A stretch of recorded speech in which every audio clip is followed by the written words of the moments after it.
Hi, I'm Zach Buchanan from Buchanan's Native Plants, and today we're going to be talking about Phalaenopsis orchids, or moth orchids. Phalaenopsis are one of the most common orchid species you'll encounter, and that's because they're easy to grow and easy to care for. When caring for Phalaenopsis orchids at home, things you need to be aware of are light requirements, watering, feeding, and planting medium. The first thing we'll talk about is light requirements.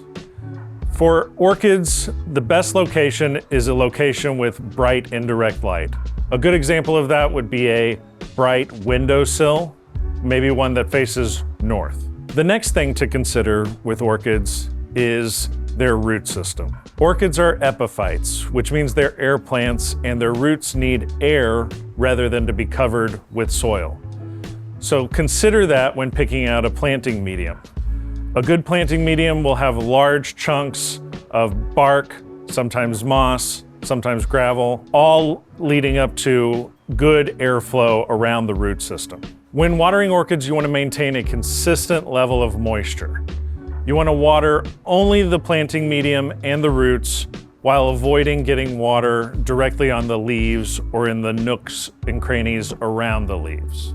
To keep orchids blooming from year to year, you'll need to feed them regularly with a fertilizer that is specific to orchids' needs.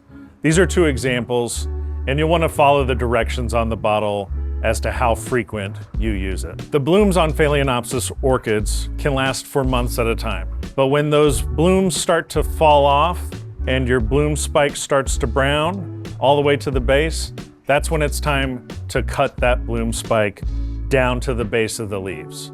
Your orchid will bloom again next year once it's put out a new set of leaves and produced a new bloom spike.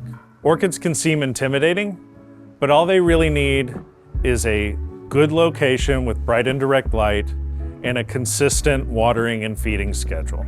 Hopefully this video shows you how simple orchid care can be. If you have any more questions, we're always here to help.